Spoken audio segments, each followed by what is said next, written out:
look at Floyd. Like, Floyd spends money like it's a tap. Like, he's got a tap, just like unlimited amount of money. Money's just flowing. And even as much money as he's made in his career, which he's probably made as much, if not more money than any boxer ever. Like, there's all these lawsuits. Like, he hasn't been paying things, and he owes money on this and owes money on that. And it's like, and then he's got to come out of retirement. Yeah, that's tough. Yeah. That's tough. I think it's just the lifestyle that Floyd lived. Yes. I think he can't fathom to just live a modest lifestyle. It's like he gotta be lavish. Right. He's got to have those videos where he shows you all the watches, where he opens the case up, you know. All the money. He gotta show that he got $1 million in his backpack. And, you know, he got the latest watch and the latest car, and look what I just bought. And when you get into latest watches and latest cars, you get into that, like, boy, that money goes quick. Yeah. Bugattis are like $3 million. There's watches that are $3-5 million. That's crazy. So you buy a watch and a car, you're down 10. That's nuts. Joe Rogan immediately challenged Floyd Mayweather's real estate story the moment it came up. He leaned in during the podcast and said, "Wait a second, those figures simply do not add up." And one of the reasons why people watch him fight is not because he's like Mike Tyson, just goes out and destroys people. They like watching him fight because they hate him. Because he talks so much shit, and he's like, look at my $1 million watch, look at my fucking jet, look at my house, look at this. He's like constantly showing you all these things that he has. Like, he'll lay out watches in a hotel bed, like, this is $1 million worth of watches. This watch goes for $2 million. And they're like, this is my small watch that I take sometimes, but when I'll show you, when I'll show up, I bring out the big boy, and it brings out this watch that's covered in diamonds. It's like $5 million. And so you hate him. And that Floyd owes like $1.4 million in jewelry debts, that Floyd owes like hundreds of thousands of dollars in rent for a private New York apartment. His private jet fuel, he's not paid hundreds of thousands of dollars worth of fuel and maintenance. He put up one of his jets that I think he even sold, but one of his jets, and I want to say one of his properties, like one of his homes, up as collateral for a $54 million loan from an individual, from a billionaire that had a 9% interest on the loan. Rogan questioned the full story about Floyd by saying many people believe he owns several properties valued at tens of millions, but made it clear that making big claims is very different from actually proving ownership. He owed that money to the IRS. How much does he owe? It's in the $20+ million range. It's a lot of money, man. But it's not something that he's been, it's not like deception. No. It's just neglect to pay. Neglect. And it's also like, I think, and there is like a truth to this. He makes so much money. There's probably a point when they're like, hey, it's time to pay your taxes. And you go like, all right, here's a check for $25 million. That's an incredible amount of money. And then they go, that's true, but you owe 50 more. And he's just like, that can't be right. I've given you $25 million. Yeah, he's bought over 100 luxury cars from the same dealer and always pays in cash. He has $15 million worth of cars. Congrats. You can sell those. That is where the conversation takes a surprising turn, because Floyd built the Money Mayweather brand around non-stop luxury, massive amounts of cash, costly watches, and a successful business empire that seemed beyond question. But information reported throughout the business world presents a far more complicated picture. Floyd Mayweather is made, and because he's the best in the history of pay-per-view at making sure that the money ends up in his pocket. He is or has been a businessman as an athlete that almost doesn't have a peer because he owns all his own stuff as an independent. Your spending has to be so fiscally irresponsible to lose the amount of money that Floyd Mayweather has lost that it is almost beyond anything that is reason. It's not merely fiscal insanity. It's something that doesn't make any sense to me. Right. And another sign of him maybe in financial trouble is, as of February 2026, Floyd Mayweather has initiated a massive $340 million lawsuit against Showtime Networks and former executive Steven Espinoza. So he's trying to get some bread right now. The estimate is that he made over $1.2 billion over the course of his career in just earnings from fight. Business Insider revealed that 2 of Mayweather's commercial properties had already entered foreclosure, and there were also reports that his Las Vegas strip club property faced possible seizure over unpaid property taxes. In addition, several lawsuits claimed he failed to pay costly watch and jewelry bills, although Floyd denied those allegations, and the attention quickly moved from his luxury lifestyle to growing concerns about his financial situation. They said that, things that they said in this article were insane, that Floyd owes like $1.4 million in jewelry debts, that Floyd owes like hundreds of thousands of dollars in rent for a private New York apartment, his private jet fuel. He's not paid hundreds of thousands of dollars worth of fuel and maintenance. He put up one of his jets that I think he even sold, but one of his jets, and I want to say one of his properties, like one of his homes, up as collateral for a $54 million loan. The report also mentioned that 2 Trump Las Vegas condos were briefly taken over because of unpaid taxes, but were later returned after the amount was paid. It also claimed that a massive $54 million loan was connected to his home's private jet and business assets. Whether these claims were exaggerated or simply misunderstood, the gap between Floyd's public image of unlimited wealth and these financial reports has continued to create debate. Joe Rogan's doubts about Floyd's What's wrong with that? And why are we attempting to tease Floyd? Is Floyd Mayweather? Yes, he's broke. Of course he's broke. He's a boxer. Did they say can't read? That's not to tease him. They say that he can't read. His best friend at the time said that he can't read, and he never denied it. I don't tease him for it. He was a guy who grew up in a boxing gym, right? It's one of these things. You know what you know. You know what you were taught. I didn't teach him about contracts. I didn't teach him about saving. I didn't teach him about investments. Who would have taught him these things? Of course he's broke. He turned the question around on the audience by saying if regular people go to work every week because they need income, then why should it be surprising when a boxer continues fighting for the same reason?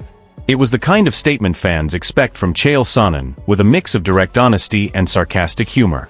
But he continued by questioning the usual stories about boxing paydays. He explained that claims about billion-dollar earnings and huge pay-per-view numbers— He's a gambling addict. He's got baby mamas all over the— What do you mean is he broke? Of course he's broke. What boxer do you know that isn't broke? What a ridiculous question. But it's the fact that they're attempting to tease him. I mean, first off, they're asking the question. Look, I've told you until I'm blue in the face. The numbers that you hear in boxing simply aren't true. Floyd made $1 billion. No, he didn't. Floyd and Conor made $500 million. No, they didn't. Of course they didn't. Nobody's ever confirmed that. And it's the same thing with the check. I got $100 million for a fight. Oh, you did? Who signed the check? Whoever signed the check is going to want credit for it. There's never been a time that $1 million check was written and the dude that wrote the check didn't make sure that somebody found out he wrote the check. So who wrote the check? Floyd's got a whole bunch of them, apparently. He got $1 billion. Who wrote the check? At the same time, Chael was not just questioning Floyd, but also challenging the way financial stories in sports are often shown to the public. He then moved to the confusion surrounding fight agreements by explaining that Floyd revealing multiple fights while the Tyson bout was still being discussed could create problems for any promoter because timing and exclusive deals are extremely important in boxing. That is when the situation became even more interesting, as Chael highlighted Floyd accusing Showtime of unfair business decisions. And I'm only sharing with you, like, the numbers aren't what you think they are, right? The numbers are good and they made a lot of money, but it's not what you think it is. And yeah, of course Floyd's broke. Would you be boxing if you weren't?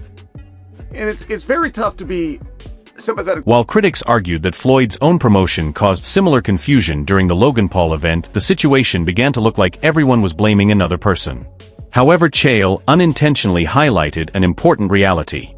People can question Floyd's finances, challenge his massive fight earnings, debate his contracts, or criticize his exhibition matches, but whenever Mayweather's name is attached to a fight announcement, the entire combat sports world still pays attention. Mayweather owes Logan Paul $1.3 million. No, he doesn't. Just to clear that up, no, he doesn't. Will Logan ever get the money? I think Floyd's broke.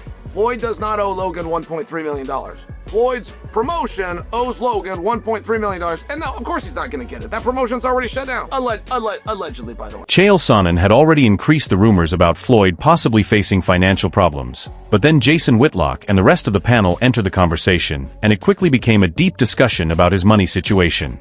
The topic moved away from boxing opinions and started feeling more like an investigation into his finances. Whitlock opened by agreeing with Shannon Sharpe and Oasis, who believed Floyd was returning mainly because another massive payday was waiting for him. Once names like Canelo Manny Pacquiao and Terence Crawford came into the discussion, the business side became impossible to ignore. Shannon explained that these were likely the only opponents who could generate the level of money Floyd would want. It felt less like speculation and more like a lineup of major money-making fights.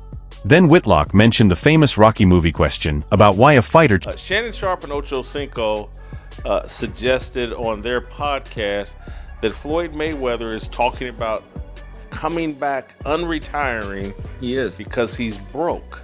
Yeah. Let's play the clip here of Shannon Sharpe and Ocho Cinco. There are only 3 fights that Floyd can have. He ain't gonna have no choice. That is because Floyd created his entire public identity around the idea that money equals achievement, even changing his nickname from Pretty Boy to Money.